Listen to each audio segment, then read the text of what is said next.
भगवान श्री कृष्ण प्रतिदिन ब्रह्म मुहूर्त में ही उठ जाते और हाथ मुंह धोकर अपने मायातीत आत्मस्वरूप का ध्यान करने लगते। उस समय उनका रोम रोम आनंद से खिल उठता था। परीक्षित, भगवान का वह आत्मस्वरूप सजाते हुए जातीय और स्वगत भेद से रहित एक अखंड है, क्योंकि उसमें किसी प्रकार की उपाधि या उपाधि के कारण होने वाला अन्य वस्तु का अस्तित्व नहीं है। और यही कारण है कि वह अविनाशी सत्य है। जैसे चंद्रमा सूर्य आदि नेत्र इंद्रिय के द्वारा और नेत्र इंद्रिय चंद्रमा सूर्य आदि के द्वारा प्रकाशित होती है, वैसे वह आत्मस्वरूप दूसरे के द्वारा प्रकाशित नहीं, स्वयं प्रकाश है। इसका कारण यह है कि अपने स्वरूप में ही सदा सर्वदा और काल की सीमा के परे भी एक रस स्थित रहने के कारण अविद्या उसका स्पर्श भी नहीं कर सकती। इसी से प्रकाश प्रकाशक भाव उसमें नहीं है। जगत की उत्पत्ति, स्थिति और नाश की कारण भूता ब्रह्म शक्ति, विष्णु शक्ति और रुद्र शक्तियों के द्वारा केवल इस बात का अनुमान हो सकता है कि वह स्वरूप एक रस सत्ता रूप और आनंद स्वरूप है। उसी को समझाने के लिए ब्रह्म नाम से कहा जाता है। भगवान श्री कृष्ण अपने उसी आत्मस्वरूप का प्रतिदिन ध्यान करते। इसके बाद वे विधि पूर्वक निर्मल और पवित्र जल में स्नान करते, फिर शुद्ध धोती पहनकर दुपट्टा ओढ़कर यथाविधि नित्य कर्म संध्या वंदन आदि करते। इसके बाद हवन करते और मौन होकर गायत्री का जप करते। क्यों न हो वे सत्पुरुषों के पात्र आदर्श जो हैं। इसके बाद सूर्योदय होने के समय सूर्योपस्थान करते और अपने कला स्वरूप देवता, ऋषि और पितरों का तर्पण करते। फिर कुल के बड़े बूढ़ों और ब्राह्मणों की विधि पूर्वक पूजा करते। इसके बाद परम मनस्वी श्री कृष्ण दुधारू पहल ब्याई हुई बछड़ों वाली सीधी शांत गौओं का दान करते। उस समय उन्हें सुंदर वस्त्र और मोतियों की माला पहना दी जाती, सींग में सोना और खुरों में चांदी मढ़ दी जाती। वे ब्राह्मणों को वस्त्र आभूषणों से सुसज्जित करके रेशमी वस्त्र, मृग चर्म और तिल के साथ प्रतिदिन 13,084 गौएं इस प्रकार दान करते। तदंतर अपनी विभूति रूप गौ ब्राह्मण देवता कुल के बड़े बूढ़े गुरुजन और समस्त प्राणियों को प्रणाम करके मांगलिक वस्तुओं का स्पर्श करते। परीक्षित, यद्यपि भगवान के शरीर का सहज सौंदर्य ही मनुष्य लोक का अलंकार, फिर भी वे अपने पीताम्बर आदि दिव्य वस्त्र, कौस्तुभ आदि आभूषण, पुष्पों के हार और चंदन आदि दिव्य अंगरांक से अपने को आभूषित करते। इसके बाद वे घी और दर्पण में अपना मुखारविंद देखते, गाय, बैल, ब्राह्मण और देव प्रतिमाओं का दर्शन करते। फिर पूर्ववासी और अंतःपुर में रहने वाले चारों वर्णों के लोगों की अभिलाषाएं पूर्ण करते और फिर अपनी अन्य ग्रामवासी प्रजा की कामना पूर्ति करके उसे संतुष्ट करते और इन सबको प्रसन्न देखकर स्वयं बहुत ही आनंदित होते। वे पुष्प वाला तांबूल, चंदन और अंगराग आदि वस्तुएं पहले ब्राह्मण, स्वजन संबंधी, मंत्री और रानियों को बांट देते और उनसे बची हुई स्वयं अपने कामों में लाते। भगवान यह सब करते होते तब तक दारुक नाम का सारथी सुग्रीव आदि घोड़ों से जुटा हुआ अत्यंत अद्भुत रथ ले आता और प्रणाम करके भगवान के सामने खड़ा हो जाता। इसके बाद भगवान श्री कृष्ण सात्यकी और उद्धव जी के साथ अपने हाथ से सारथी का हाथ पकड़कर रथ पर सवार होते, ठीक वैसे ही जैसे भुवन भास्कर भगवान सूर्य उदयाचल पर आरूढ़ होते हैं। उस समय रनिवास की स्त्रियां लज्जा एवं प्रेम से भरी चितवन से उन्हें निहारने लगती और बड़े कष्ट से उन्हें विदा करती। भगवान मुस्कुराकर उनके चित्त को चुराते हुए महल से निकलते। परीक्षित, तदंतर भगवान श्री कृष्ण समस्त यदुवंशियों के साथ सुधर्मा नाम की सभा में प्रवेश करते। उस सभा की ऐसी महिमा है कि जो लोग उस सभा में जा बैठते हैं उन्हें भूख, प्यास, शोक, मोह और जरा मृत्यु ये 6 उर्मियां नहीं सताती। इस प्रकार भगवान श्री कृष्ण सब रानियों से अलग अलग विदा होकर एक ही रूप में सुधर्मा सभा में प्रवेश करते और वहां जाकर श्रेष्ठ सिंहासन पर विराज जाते। उनकी अंग कांति से दिशाएं प्रकाशित होती रहती। उस समय यदुवंशी वीरों के बीच में यदुवंश शिरोमणि भगवान श्री कृष्ण की ऐसी शोभा होती जैसे आकाश में तारों से घिरे हुए चंद्रदेव शोभायमान होते हैं।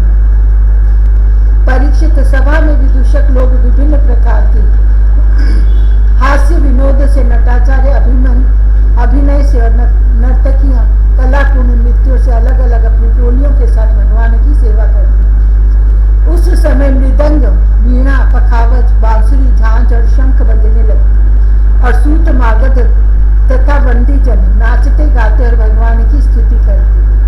कोई व्याख्या कुशल ब्राह्मण वहां बैठकर वेद मंत्रों की व्याख्या करते और कोई पूर्वकालीन पवित्र कीर्ति नरपतियों के चरित्र कहकर सुनाते। एक दिन की बात है, द्वारकापुरी में राज्यसभा के द्वार पर एक नया मनुष्य आया। द्वारपालों ने भगवान को उसके आने की सूचना देकर उसे सभा भवन में उपस्थित किया।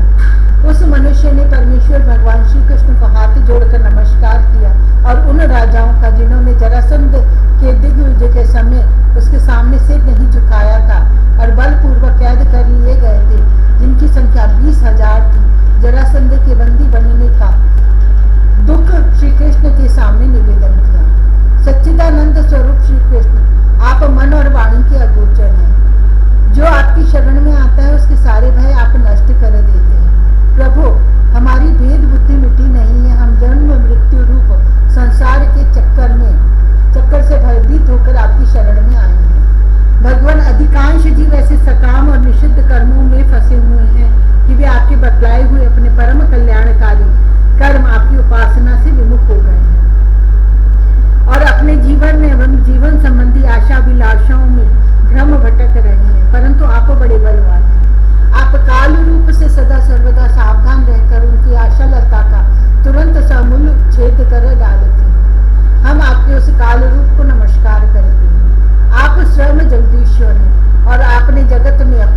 ईश्वर के द्वारा रचे हुए तीनों लोकों में ऐसी कोई बात नहीं है जिसे आप न जानते हो।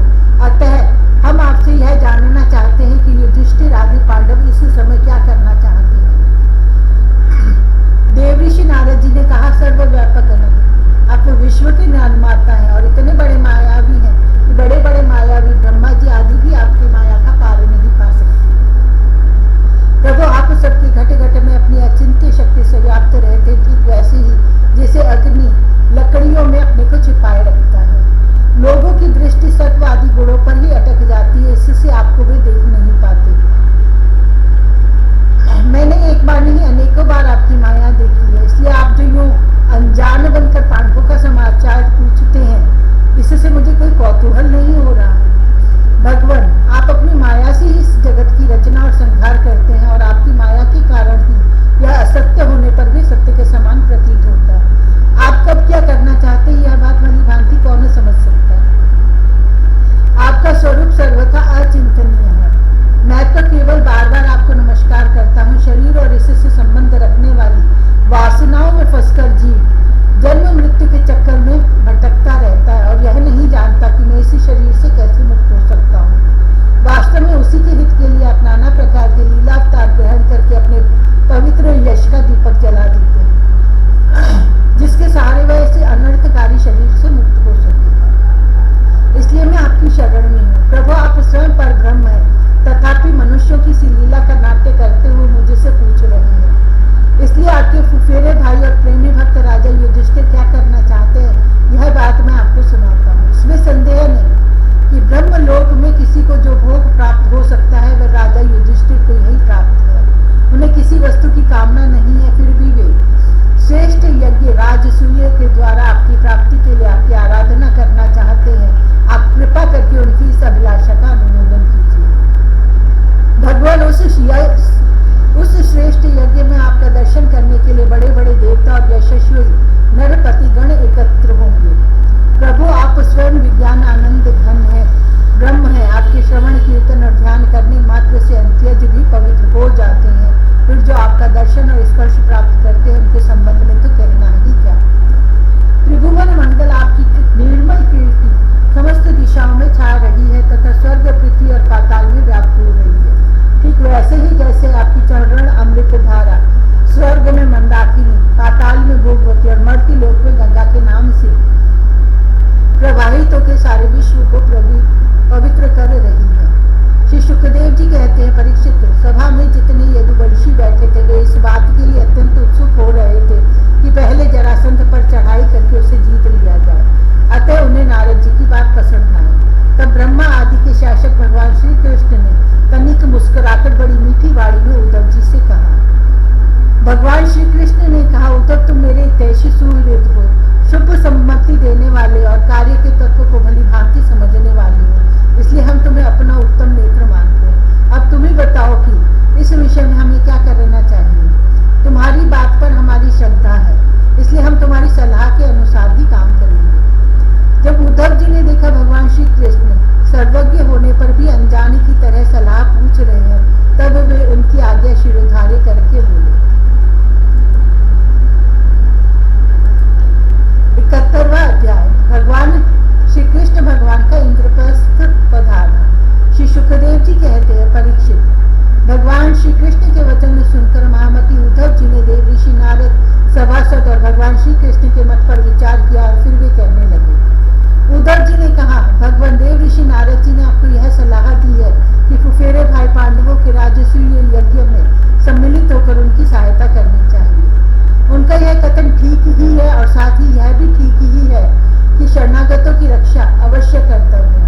प्रभु, जब हम इस दृष्टि से विचार करते हैं कि राजसूय यज्ञ वही कर सकता है जो 10 दिशाओं पर विजय प्राप्त कर ले, तब हम इस निर्णय पर बिना किसी दुविधा के पहुंच जाते हैं कि पांडवों के यज्ञ और शरणागतों की रक्षा दोनों कामों के लिए जरासंध को जीतना आवश्यक है। प्रभु, केवल जरासंध को जीत लेने से ही हमारा महान उद्देश्य सफल हो जाएगा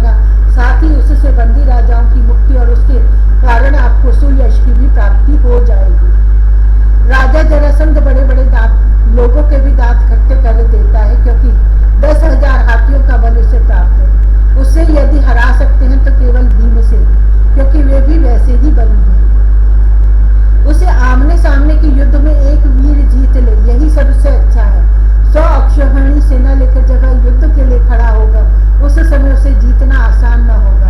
जरासंध बहुत बड़ा ब्राह्मण भक्त है। यदि ब्राह्मण उससे किसी बात की याचना करते हैं तो वह कभी कोरा जवाब नहीं देता। इसलिए भीमसेन ब्राह्मण के वेश में जाएं और उससे युद्ध की भिक्षा मांगे।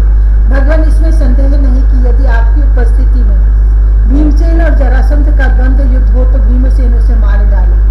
प्रभु, आप सर्वशक्तिमान रूप रहित काल स्वरूप है। विश्व की सृष्टि और प्रलय आपकी ही शक्ति से होता है। ब्रह्मा और शंकर तो उसमें निमित्त मात्र है। इसी प्रकार जरासंध का वध तो होगा आपकी शक्ति से, भीमसेन केवल उसमें निमित्त मात्र बनेंगे। जब इस प्रकार आप जरासंध का वध कर डालेंगे तब कैद में पड़े हुए राजाओं की रानियां अपने महलों में आपकी इस विशुद्ध लीला का गान करेंगी कि आपने उनके शत्रु का नाश कर दिया और उनके प्राण कटियों को छुड़ा दिया। ठीक वैसे ही जैसे गोपियां से छुड़ाने की लीला का आपके शरणागत मुनिगण गजेंद्र और जानकी जी के उद्धार की लीला का तथा हम लोग आपके माता पिता को कंस के कारागार से छुड़ाने की लीला का गान करेंगे। इसलिए प्रभु, जरासंध का वध स्वयं ही बहुत से प्रयोजन सिद्ध कर देगा। बंदी नरपतियों के पुण्य परिणाम से अथवा जरासंध के पाप परिणाम से सच्चिदानंद स्वरूप श्री कृष्ण आप भी तो इस समय रासयज्ञ का होना ही पसंद करते, इसलिए पहले आप वहीं पधारिए। श्री सुखदेव जी कहते हैं, परीक्षित, उद्धव जी की यह सलाह सब प्रकार से हितकर और निर्दोष थी। देव ऋषि नारद, यदुवंश के बड़े बूढ़े और स्वयं भगवान श्री कृष्ण ने भी उनकी बात का समर्थन किया। अब अंतर्यामी भगवान श्री कृष्ण ने वसुदेव आदि गुरुजनों से अनुमति लेकर दारुक, जैत्र आदि सेवकों को इंद्रप्रस्थ जाने की तैयारी के लिए आज्ञा दी। इसके बाद भगवान श्री कृष्ण ने यदुराज, उग्रसेन और बलराम जी से आज्ञा लेकर बाल बच्चों के साथ रानियों और उनके सब सामानों को आगे चला दिया और फिर दारुक के लाए हुए गरुड़ ध्वज रथ पर स्वयं सवार हुए। उसके बाद रथों, हाथियों, घुड़सवार और पैदलों की बड़ी भारी सेना के साथ उन्होंने प्रस्थान किया। उस समय मृदंग, नगाड़े, ढोल, शंख और नरसिंहों की ऊंची ध्वनि से दशों दिशाएं गूंज उठी। सती शिरोमणि रुक्मणी जी आदि सहस्रों श्री कृष्ण पत्नी अपनी संतानों के साथ सुंदर सुंदर वस्त्र, आभूषण, चंदन, अंगराग और पुष्पों के हार आदि से सज धज कर डोलियों, रथों और सोने की बनी हुई पालकियों में चढ़कर अपने पतिदेव भगवान श्री कृष्ण के पीछे पीछे चली। पैदल सिपाही हाथों में ढाल तलवार लेकर उनकी रक्षा करते हुए चल रहे थे। इसी प्रकार अनुचरों की स्त्रियां और वारांगनाएं भली भांति श्रृंगार करके खस आदि की झोंपड़ियां, भांति भांति के तंबुओं, कनातों, कंबलों और ओढ़ने बिछाने आदि की सामग्रियों को बैलों, भैंसों, गधों और खच्चरों पर लाद कर तथा स्वयं पालकी, ऊंट, छकड़ों और हथिनियों पर सवार होकर चली। जैसे मगरमच्छों और लहरों की उछल कूद से शुद्ध समुद्र की शोभा होती है, ठीक वैसे ही अत्यंत कोलाहल से परिपूर्ण फहराती हुई बड़ी बड़ी पताकाओं, छत्रों, चवरों, श्रेष्ठ अस्त्र शस्त्रों, वस्त्र, आभूषणों, मुकुटों, कवचों और दिन के समय उन पर पड़ती हुई सूर्य की किरणों से भगवान श्री कृष्ण की सेना अत्यंत शोभायमान है। देव ऋषि नारद जी भगवान श्री कृष्ण से सम्मानित होकर और उनके निश्चय को सुनकर बहुत प्रसन्न हुए। भगवान के दर्शन से उनका हृदय और समस्त इंद्रियां परमानंद में मग्न हो गई। विदा होने के समय भगवान श्री कृष्ण ने उनका नाना प्रकार की सामग्रियों से पूजन किया। अब देव ऋषि नारद ने उन्हें मन ही मन प्रणाम किया और उनकी दिव्य मूर्ति को हृदय में धारण करके आकाश मार्ग से प्रस्थान किया। इसके बाद भगवान श्री कृष्ण ने जरासंध के बंदी नरपतियों के दूत को अपनी मधुर वाणी से आश्वासन देते हुए कहा, दूत, तुम अपने राजाओं से जाकर कहना, डरो मत, तुम लोगों का कल्याण ही मैं जरासंध को मरवा डालूंगा। भगवान की ऐसी आज्ञा पाकर वह दूत गिरिव्रज चला गया और नरपतियों को भगवान श्री कृष्ण का संदेश जो का त्यों सुना दिया। वे राजा भी कारागार से छूटने के लिए शीघ्र से शीघ्र भगवान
सड़कें और गलियां मतवाले हाथियों के मद से तथा सुगंधित जल से सींच दी गई थी। जगह जगह रंग बिरंगी झंडियां लगा दी गई थी। सुनहले तोरण बांधे हुए थे और सोने के जल भरे कलश स्थान स्थान पर शोभा पा रहे थे।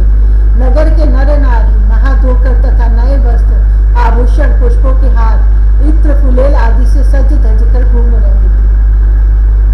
घर घर में ठौर ठौर पर दीपक जलाए गए थे, जिनसे दीपावली किसी छटा हो रही थी। प्रत्येक घर के झरोखों से धूप का धुआं निकलता हुआ बहुत ही भला मालूम होता था। सभी घरों के ऊपर पताकाएं फहरा रही थी तथा सोने के कलश और चांदी के शिखर जगमगा रहे थे। भगवान श्री कृष्ण इस प्रकार के महलों से परिपूर्ण पांडवों की राजधानी इंद्रप्रस्थ नगर को देखते हुए आगे बढ़े रहे थे। जब युवतियों ने सुना कि मानव नेत्रों के पानपात्र अर्थात अत्यंत दर्शनीय भगवान श्री कृष्ण राजपथ पर आ रही हैं, तब उनके दर्शन की उत्सुकता के आवेग से उनकी चोटियां और साड़ियों की गांठें ढीली पड़ गईं। उन्होंने घर का काम काज तो छोड़ ही दिया, सेज पर सोए हुए अपने पतियों को भी छोड़ दिया और भगवान श्री कृष्ण का दर्शन करने के लिए राजपथ पर दौड़ आए।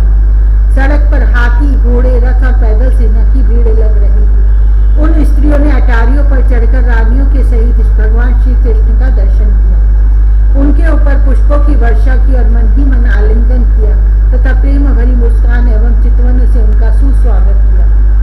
नगर की स्त्रियां राजपथ पर चंद्रमा के समान विराजमान ताराओं के समान श्री कृष्ण की पत्नियों को देखकर आपस में कहने लगी, सखी, इन बड़े भागिनी रानियों ने न जाने ऐसा कौन सा पुण्य किया है, जिसके कारण पुरुष शिरोमणि भगवान श्री कृष्ण अपने उन्मुक्त हास्य और विलासपूर्ण कटाक्ष से उनकी ओर देखकर उनके नेत्रों को परम आनंद प्रदान करती हैं। इसी प्रकार भगवान श्री कृष्ण राजपथ से चल रहे थे। स्थान स्थान पर बहुत से निष्पाप, धनी मानी और शिल्पजीवी नागरिकों ने अनेकों मांगलिक वस्तुएं ला लाकर उनकी पूजा अर्चा और स्वागत सत्कार किया। अंतःपुर की स्त्रियां भगवान श्री कृष्ण को देखकर प्रेम और आनंद से भर गईं। उन्होंने अपने प्रेम विपुल और आनंद से खिले नेत्रों के द्वारा भगवान का स्वागत किया और श्री कृष्ण उनका स्वागत सत्कार स्वीकार करते हुए राजमहल में पधारे।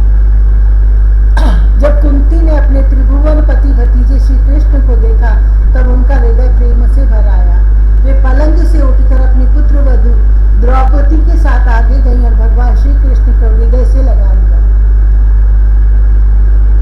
देव देवेश्वर भगवान श्री कृष्ण को राजमहल के अंदर लाकर राजा युधिष्ठिर आदर भाव और आनंद के उद्रेक से आत्मविस्मृत हो गए। उन्हें इस बात की भी सुधि न रही कि किस क्रम से भगवान की पूजा करनी चाहिए।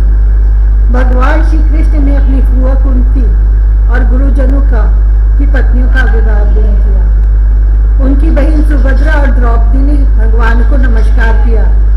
अपनी सास कुंती की प्रेरणा से द्रौपदी ने वस्त्र, आभूषण, माला आदि के द्वारा रुक्मणी, सत्यभामा, भद्रा, जाम्बवती, कालिंदी, मित्रविंदा, लक्ष्मण और परम साध्वी सत्या भगवान श्री कृष्ण की इन पटरानियों का तथा वहां आई हुई श्री कृष्ण की अन्य रानियों का भी यथायोग्य सत्कार किया। धर्मराज युधिष्ठिर ने भगवान श्री कृष्ण को उनकी सेवक, मंत्री और पत्नियों के साथ ऐसे स्थान में ठहराया जहां उन्हें नित्य नई नई सुख की सामग्रियां प्राप्त हुई। अर्जुन के साथ रहकर भगवान श्री कृष्ण ने खांडव वन का दाह करवाकर अग्नि को तृप्त किया था और मायासुर को उससे बचाया था। परीक्षित उस मायासुर ने ही